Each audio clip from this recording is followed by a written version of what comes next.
to be, like, it was really frustrating the first year because I had all these ideas and they're like, look, we don't have the resources, to do like what we need to do, let alone what we want to do. And so we had to be very like focused on our priorities and discipline. But by doing that, by 2019, we had $1.5 billion in the construction pipeline. We had revenues exceeding budget, surplus reserves, like so many things going in the right direction.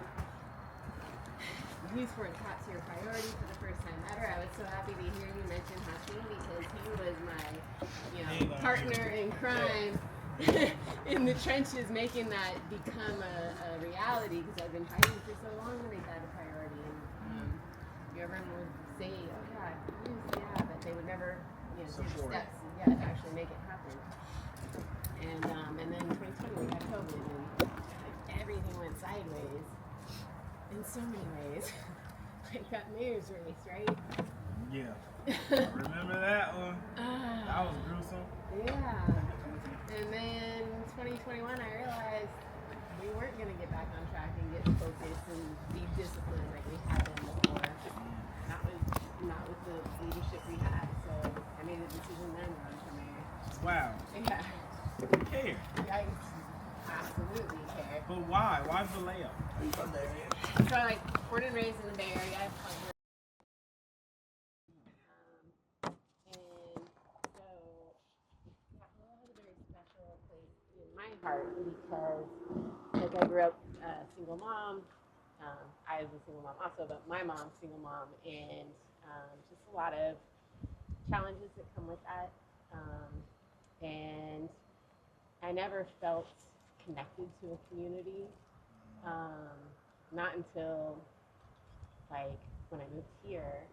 Well, and the reason I moved to Vail, I lived in Benicia before that, and so like you're recording this, and I'm like, I don't know that I want to share all the things, but there were some. So this I've said publicly. My oldest daughter, when I was pregnant with her, almost 20 years ago. Actually 20 years ago, her dad got into methamphetamine. And that was really hard on the pregnancy, really stressful, caused complications. I ended up having an emergency C-section, and I couldn't work, and didn't qualify for, any sort of disability or anything like that. And I had a 1 month old when I got a 3-day notice to pay rent or quit the premises, and I was still healing from the C-section, and I didn't know what that meant. And I lived in Concord at the time. I called Contra Costa and County and was like, do you have a shelter for women with babies? And they're like, no, we don't have any shelters. You should try to figure things out with family. And so, I did for the next couple of years, just stayed with couple different family members. And then along the way, got my license in real estate. And 3 years, 2009, she was born 2004, 2009, I was able to buy my first home in Vallejo. Look at that. And then the reason I chose Vallejo, like when I first got my license, I joined the Chambers of Commerce for Benicia and Vallejo, and like Benicia, they're nice and polite and like, oh, that's great, But in Vallejo, they were like, wait, what?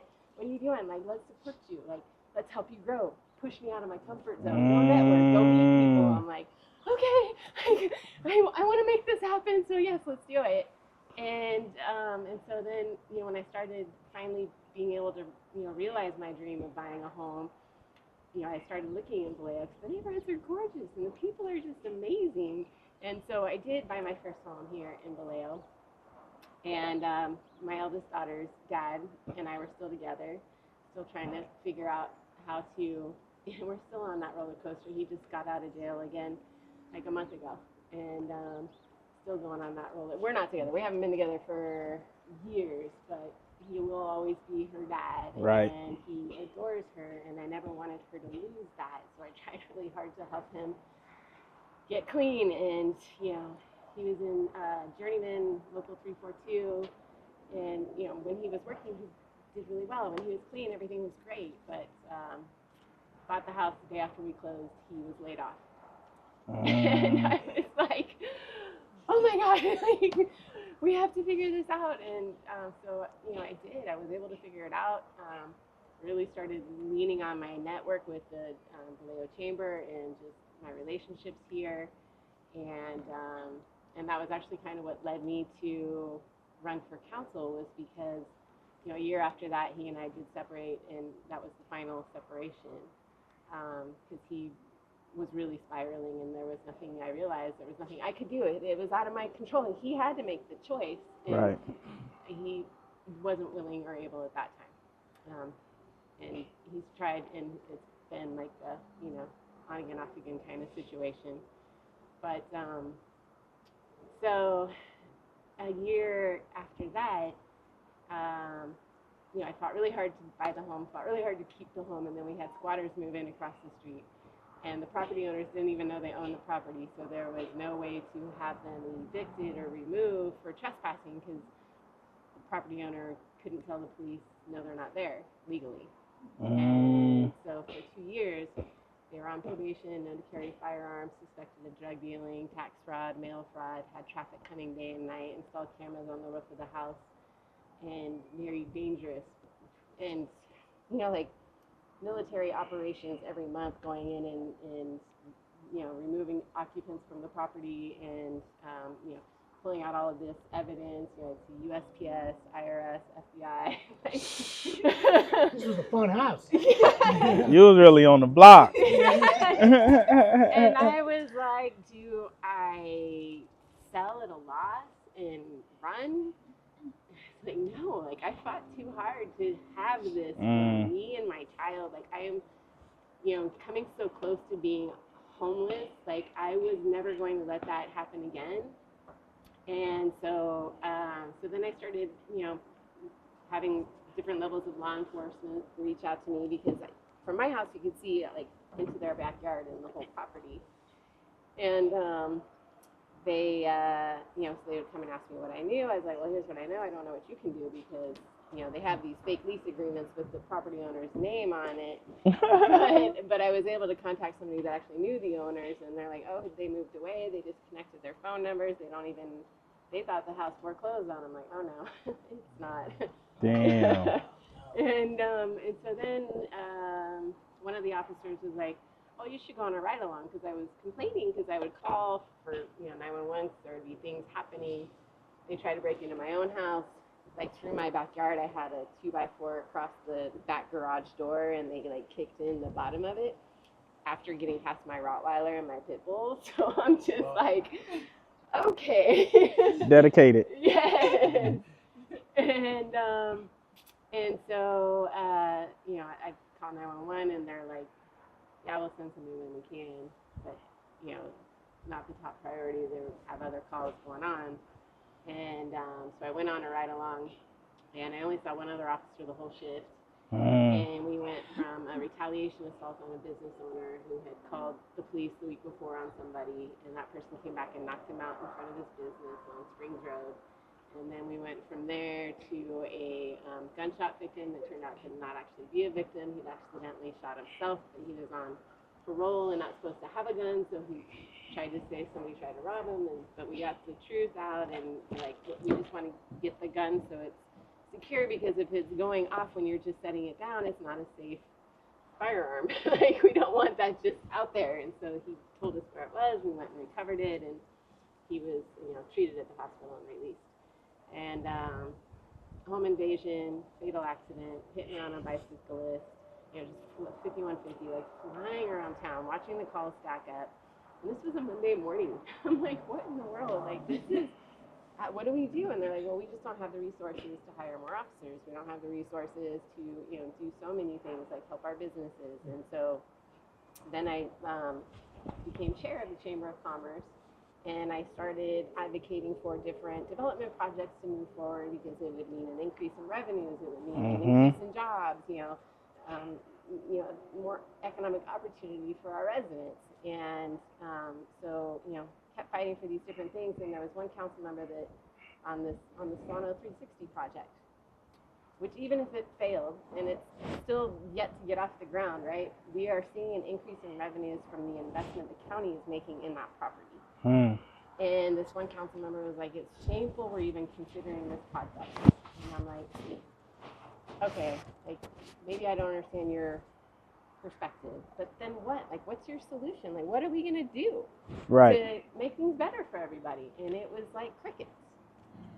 And so then I was like, all right, we need to find somebody to run. Like, this is an election year. We've got to find somebody that is willing to get in there and do the work to actually help our people. And nobody was willing to step forward. And then somebody asked me, and I was like, that was nothing I'd ever thought about before, but I'm not one to complain about something and not do everything I can to make it better. And so then I ran and I won, and it was like just crazy. Well, and like, you know, like November 5th, it was a November 5th election that year too. Yeah. You know, so I get in, I win the election, and then nothing, you know, until January when I got sworn in, and I didn't know the full scope of the job, like, and so, you know, they didn't give me any training or any information until after I was sworn in. And then they're like, oh, and by the way, you're assigned to all of these different boards and commissions and, you know, agencies. I'm like, oh, okay. So every new meeting I went to, they're like, oh, we're so glad to have you. Here's your stack of information you need to read for the next meeting. I'm like, what? Like, why didn't you do this 2 months ago when I had nothing going on? So I'm already advocating for that to happen after this. I pushed for it the last elections too, but for the council members, we're going to have several that are new. They should get that education so they hit the ground running a little bit. Right. In January. So. Nice. Wow. That was great. Yeah. What is we were just talking about? What is the role of the mayor? Mm-hmm. Like what? Because like our current mayor, I know his name. I think I've seen one video of him kind of dozing off on the video, you know. Yeah, right? That's all I know of him. But it's like, what is his role? We never hear from him or see him. So in the mayor's seat, like, what do they do? Yeah, I think it's defined by the individual every time to a certain degree, right? Do they manage any budget? Do they manage any specific budget? Not them personally, no. It's like the city manager creates the budget that is presented to the full council and mayor for their, you know, review, input, and, you know, eventual approval. And I will say that during COVID, we went away from, like, before COVID, we used to have 3 whole days dedicated to diving deep into the budget and really understanding where the money is going, what it's paying for, and making sure that it was in line with our priorities. We used to have 2 whole days dedicated to goal setting before that, and we would set like 4 priorities. Like, here are the top things that we're going to dedicate our resources to, and then when we'd have budget hearings, we would make sure that everything was lining up into those priorities. Right. And then during COVID, we got away from all of that because, you know, nobody wants to sit on Zoom in front of a computer monitor for 5 whole days. About budgeting. Like, yes. Right. And so, and we never got back to that, so we need to get back to that. But the mayor's role is setting the agenda. So that's one piece of the responsibility that's assigned to the mayor in the charter. So we have a charter form of government, which is different than a lot of other cities or general law. So they are prescribed by the state rules, and we are under our own charter that we've created and the voters have approved. So we can change that charter, but it would have to go on the ballot, and the voters would have to approve that. And I think has to be like a 66 and +1 majority, if I remember correctly. It's not just a simple majority, I don't believe. I could be wrong on that though. But it's, you know, so if we were going to we did revise the charter a little over 10 years ago. And we moved to even year elections. The first year I ran, that's why I've served 9 years instead of 8 years. Because I got an extra year when we went to even year elections. How long is the mayor term? Is it 4 years? 4. Can they read again? Yes. And so we have term limits. And in my opinion, 2 short term limits. So we have 2 terms, consecutive term limits. For the mayor, and for council member mayor, either way, you can't serve more than 3 consecutively. So the current mayor is a 1-term mayor because he served council member for 2 consecutive terms and then was immediately elected as a mayor. So he is termed out this year. But he could run again next year. He could run again as a council member in 2 years, because his district will be up in 2 years. But he couldn't run for mayor again for another 4 years. What's And so other things that mayors can do is like building those relationships across the region, across the state, across the country. Like when we had the presidential election in 2016, I said right after that that we as a council, we as a city needed to have a voice at the national level, because California was already going to be hated from the national level for a lot of reasons from that administration, and we needed to make sure we had a voice. So I got us to become members of the National League of Cities, which allows us to go to conventions all around the country and send our youth as youth delegates. So I started the youth delegate program that we still have today, doing that. But it's like, I got the mayor. We also have the League of California Cities, that is an organization that represents almost every single city in the state. And I got the current mayor to go to that one time. And he came back and he's like, that was the best conference I've ever been to. You know, I learned so much. I brought back so many different ideas. And he's never been back. I'm like, come on. Like, That's what I'm really intrigued in what he does. I would really like to meet with him, because this whole term, I haven't really seen or heard much, from him. And I'm hoping for the next person, especially if it's you, that we get to build more in tandem. Like, well, the other thing one thing I've done differently this campaign that I haven't done before is have meet and greets at different parks around town. And I actually started at Center Cliff. That was the first park I went to, and I did that intentionally. Like, I have a lot of love for North Vallejo. Yeah. Like when I was in high school, I had two of my friends that lived in the crest, and I just had a really close bond with them. And so, I've always just had a love for this area. And one of them actually, he was actually interested in music. I don't remember his last name now, but his first name was Will. And he was in a car accident and severed his spine and was in a wheelchair. I actually drove past right after the accident happened and didn't realize it was him. But yeah, so we were really close. And then Sam Upton was my other really good friend. Yeah. But so yeah. What did you want to do after you're married? I That's just the most wanted dangerous thing about a to. politician. No, for me, I'm like, this job is so complex and challenging. Like, I've got to succeed at this job before I even start thinking about anything else. Like, that is. But what do you want to do in this position? Like, what are you coming in to do? Yeah, so several things. So, and Hakeem was actually, there with me when we were increasing the police force, and then at the same time bringing in and starting police reform initiatives. Yeah. And so that needs to continue, both of those. And we started involving the community in the hiring process to make sure that the officers we were hiring match the same core values that we do as a community. We also created the Police Oversight Commission and the Critical Incident Review Board, and I want to make sure that they're involved in the hiring process, because as they are the ones holding the officers accountable for things that they're not happy with the outcomes, they need to also say, okay, did we make the wrong choice at the beginning? Or did we not provide them the training, the support, and the working conditions they needed to be successful in the job in the way we want them to be? Right. Do you think you can make material changes in training and technology in the police force? Yeah, we already are, but we have to have more officers on staff, because the hours of training required to do what we're asking them to do now has gone up from 45 to an additional 85, so 145 hours now that they need to do in training. And currently we have 37 officers on patrol for 400 calls for service per day, 7 days a week.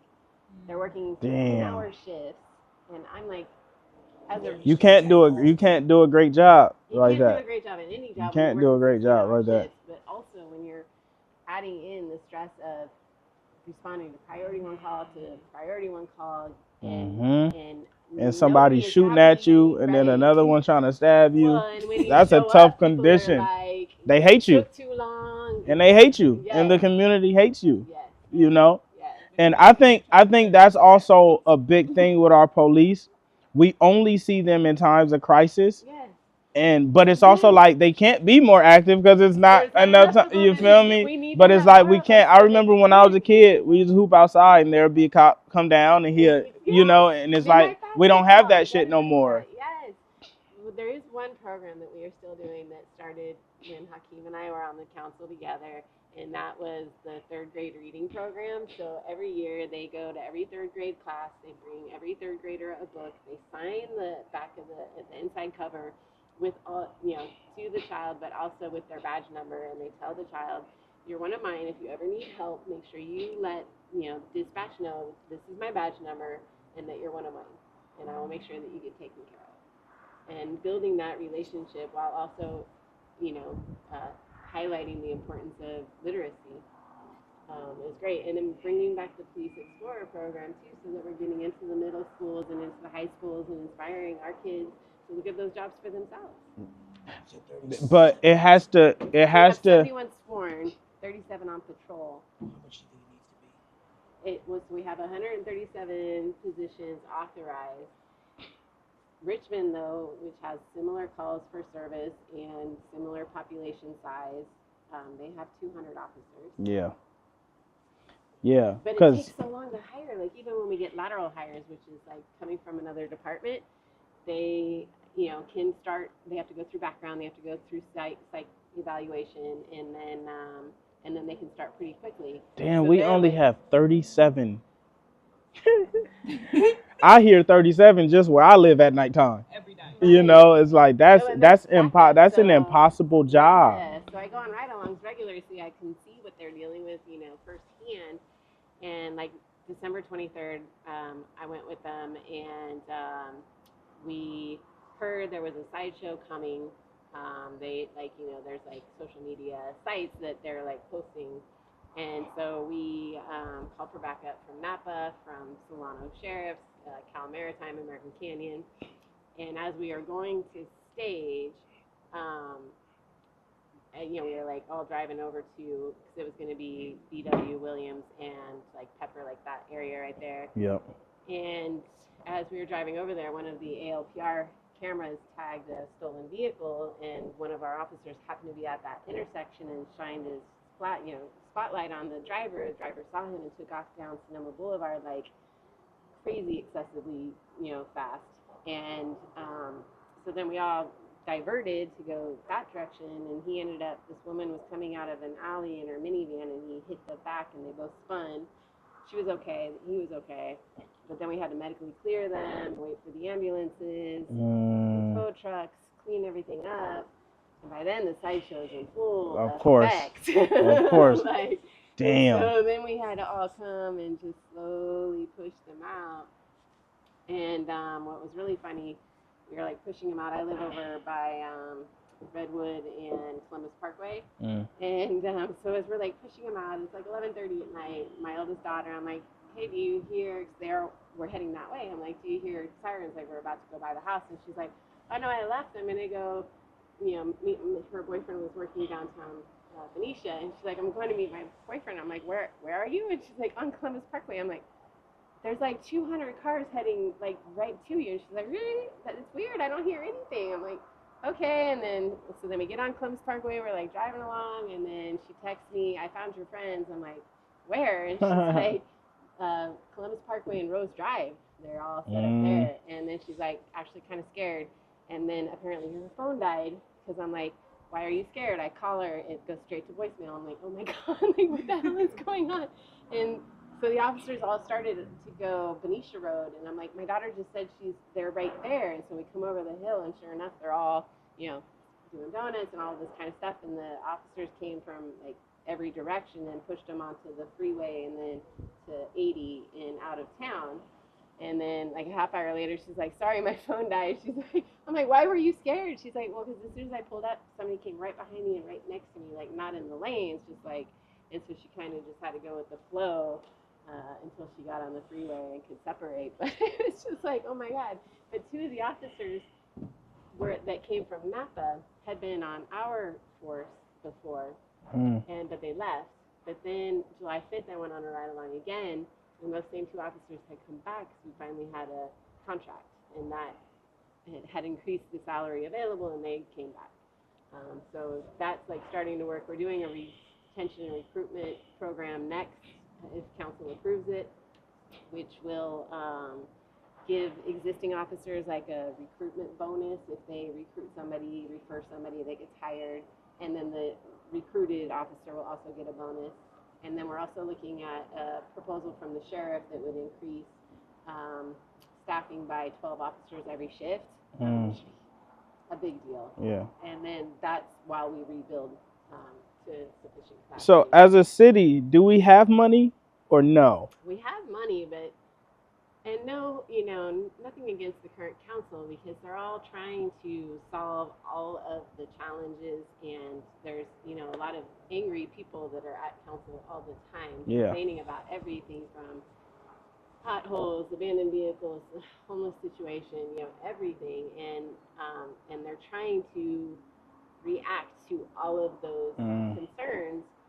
But just like I was saying when I first got on council, where we couldn't do everything, so we don't have the resources to do everything. You have to be very focused on what you can do, what you have to do, and by doing that, you can start moving forward. So right now, they literally have over 40 priorities. But it's like, how do you tackle that? Yeah, we have to have 3 or 4, and that's it. And you focus on those, and you can do a lot under those categories.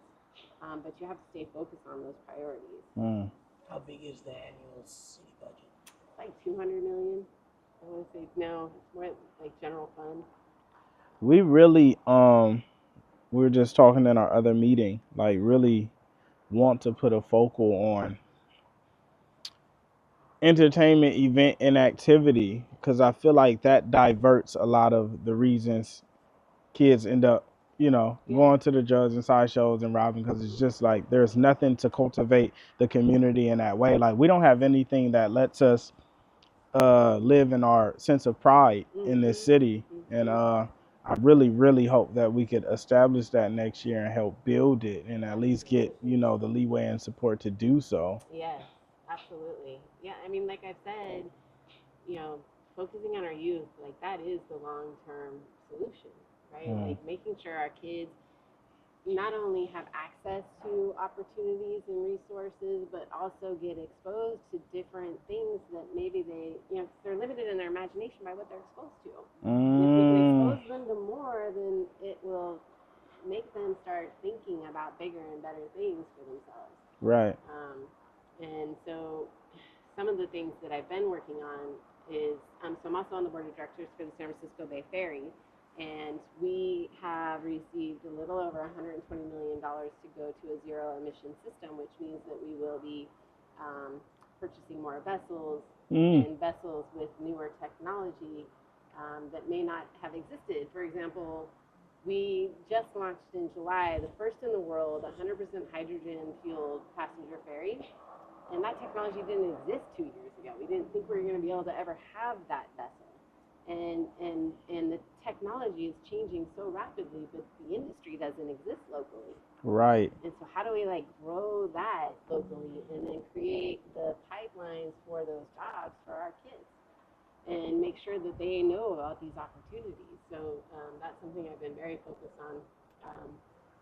And even with the maritime industry already, we are supporting the Working Waterfront Coalition. We just actually had, you can see it on my Facebook page, the open house last night, and we had 150 applicants, and it's a 10-week training program, welding, ship repair, deckhands, getting folks trained into the maritime industry. It's a 2-year total program. We have the funding for a full 2 years, but it's a 10-week program that we'll be repeating over and over again. And we so we had 150 applicants. We had 25 for the first cohort, and I got to meet a few of them last night, and they were just super pumped up and excited. And currently the age limit is 18 and over. I think our oldest student was 48. We're trying, I think the next cohort is going to be 60 and older, getting into the schools. How does this information get out to people? Like how do you guys let the community know that these opportunities exist and it's happening? Yeah, so I mean, it's just every way we can. We have websites, we have social media promotions, we have the Workforce Development Board is in Alameda and in Solano County are doing, pushing out to people that are, signing up for job seekers and whatnot to make sure that they're aware. We certainly didn't have a shortage of applicants. We have a shortage of capacity right now. So we got to build the capacity to meet the need. Right. And we're partnering with Cal Maritime as well as the ferry to do the training and like the welding certifications and that kind of thing.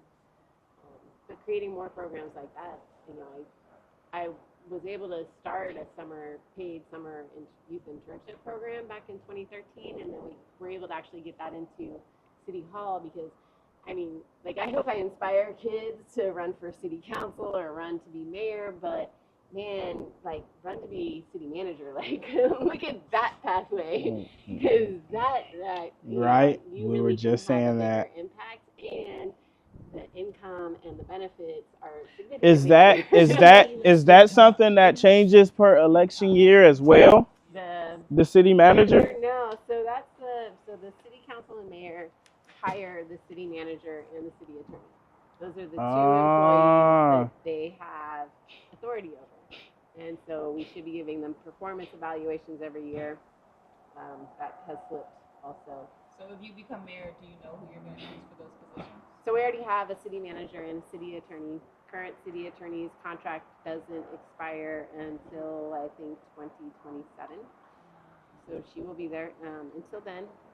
And she has the ability to separate if she wanted to go, if she got a better opportunity, she could certainly resign, and that would be allowed under that contract. She's not forced to stay there. But we would. And our current city manager is whom? Andrew Murray. And so he just got hired. And why did we choose him? That was the decision of the council. I wasn't part of those conversations, so I'm not sure. He's from here? No, he's from, he was a city manager in Pinole, I want to say, in Pleasant Hill. He was assistant city manager. Are you familiar with him? I've met him a few times. I haven't sat down with him yet. Just from your meeting, we've only met a couple times. How was that? Yeah, it was, I think he's, he came in the middle of the election, and we call it silly season because, with politics, as you know, anything can happen. And right. He has to be very mindful of, he doesn't know who his bosses are going to be next year. And so he has to be, just make sure that he is paying attention to what his current bosses are telling him and trying to understand. It's drinking from the fire hose at this point, trying to learn all of the departments and how they are currently operating, where they are, where there's room for improvement, and how he wants to see things done differently, and then how he wants to message that to the council, get their approval and support as he moves forward. So, how long will he be? I think his contract is 2 years with options to extend. You try really hard to not have the contracts land in election years, though, because of all of the messiness switching, that comes with elections. So you want to have that stability during the election and not have that be a point of a campaign, Yeah, because 2 years to turn the city around and build is not a lot unless you have proper leadership to really help cultivate that spirit. To extend his choice or the mayor's?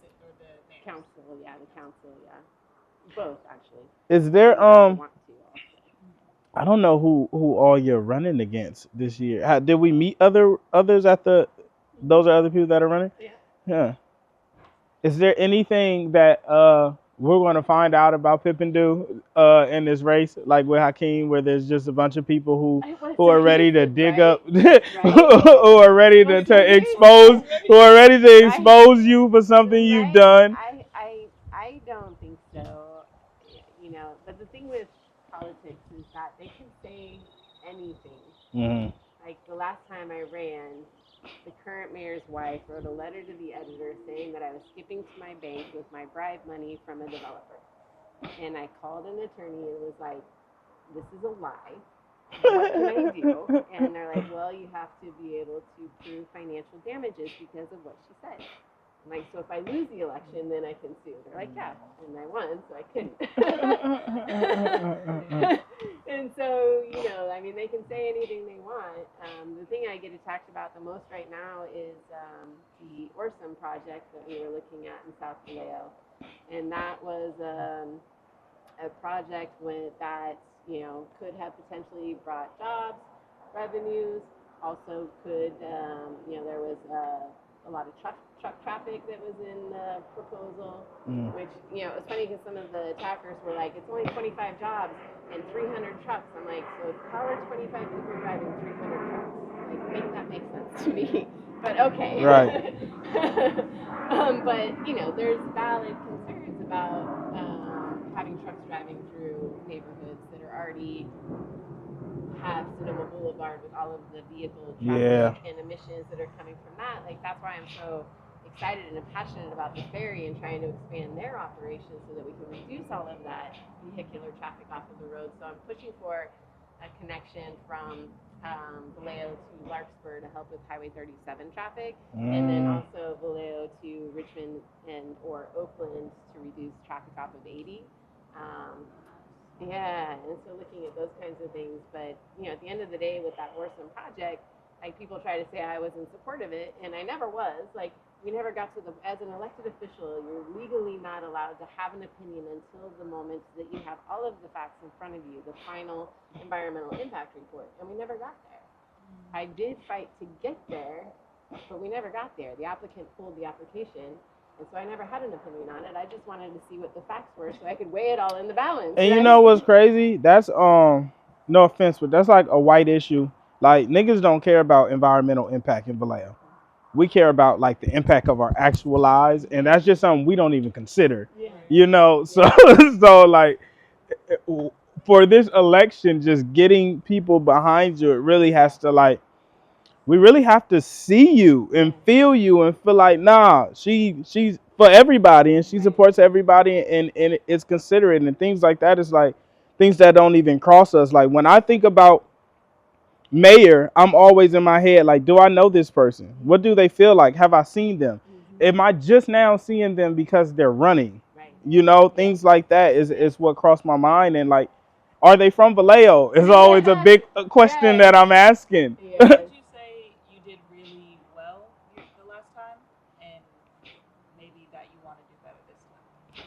Yeah, so last time I think I did really well in just educating myself on, you know, 'cause there's so much that you're responsible for, like streets and roads, public works, underground infrastructure, water, sewer, like so many gotta things, know. transportation, public safety, fire, police, like all of these different categories. And so I really dove deep into the resources available to us through the League of California Cities and the National League of Cities, but then also making sure that, you know, I was pulling community members along with me, like getting people to sign up on boards and commissions, because that's, you know, anybody can, that's a resident can do that. So, like Loretta Gaddy's one of your neighbors, actually, she and I have been really tight for many, many years, and I encouraged her to apply for several commissions, and she serves on several commissions today.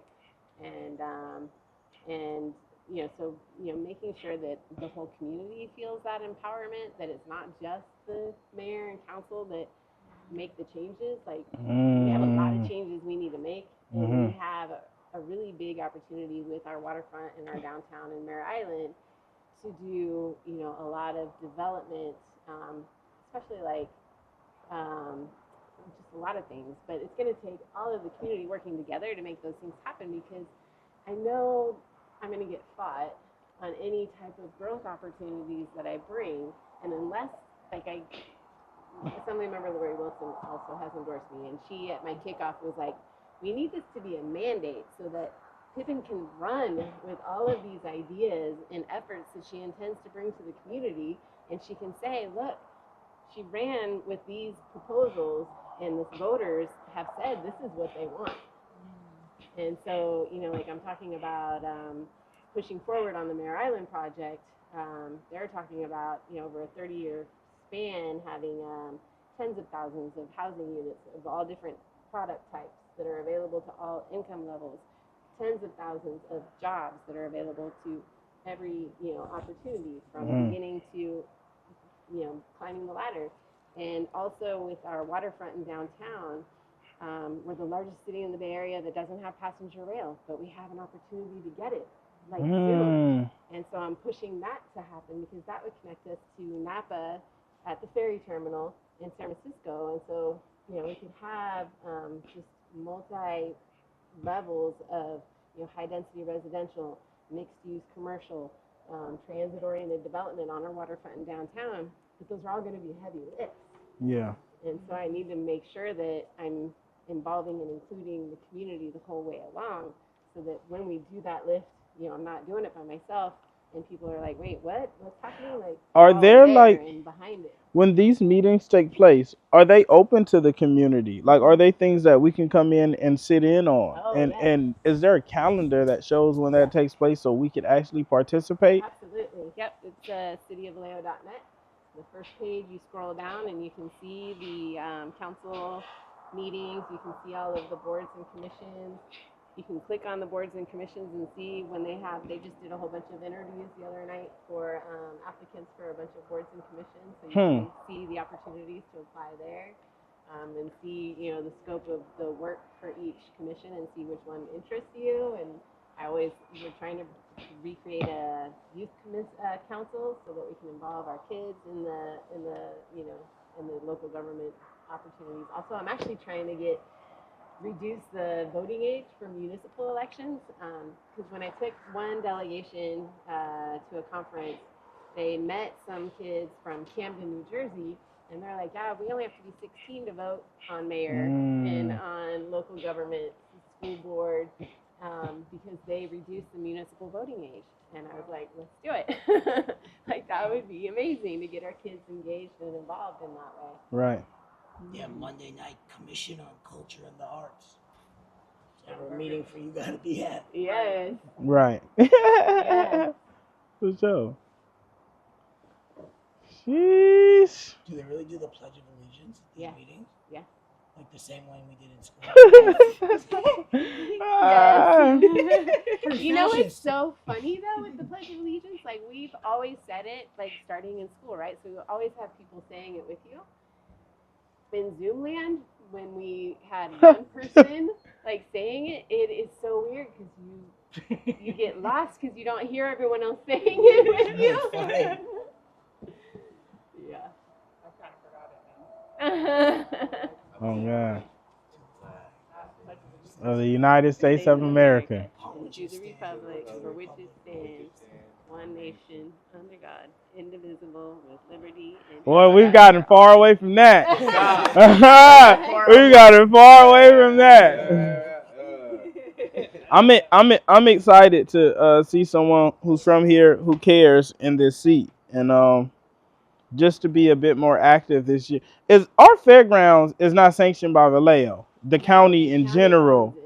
Yeah, and so it's got an interesting history to it. The Handlery family gifted it to the county many, many decades ago with the intent that like a 17-acre northeast section of it is dedicated to the county fair in perpetuity, or they could, if that went away, the family can take the property back. So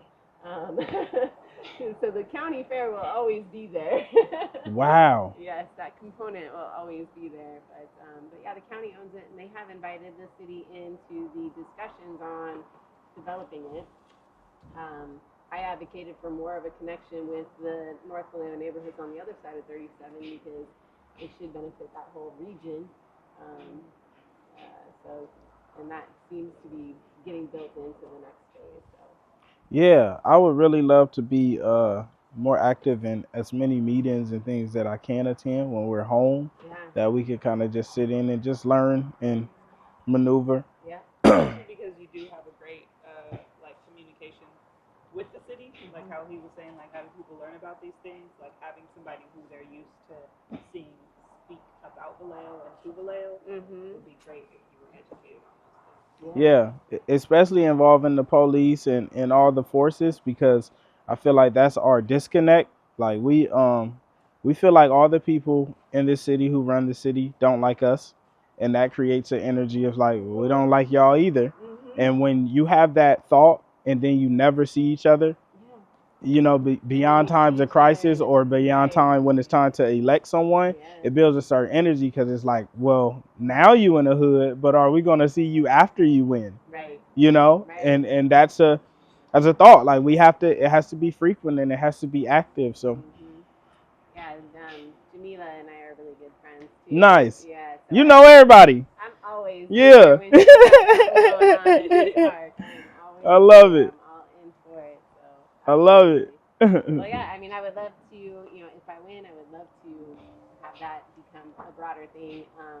I did actually already start promoting your Solano Fair Nice. event, and I had some friends that were like, well, let them know we want to support. Like, is that, like, some of the older crowd, maybe that's not their music genre, but they still want to support. They're like, can we volunteer? Should we just donate? Like, what do we do? So let me know. Yeah, please have them buy a ticket. Even, and we said that even the people who don't want to attend, this is just such a historic moment for the city and for where we're headed in the next 3 years, that just buying a ticket is support enough. You know, like that'd be a beautiful thing. We're creating a sponsorship deck so people who want to do that. But yeah, just buying tickets. You know, we haven't had this happened in the city in a long time, and my goal within the next 3 years is to bring entertainment to Vallejo, because it's $1 billion industry that we're missing out on.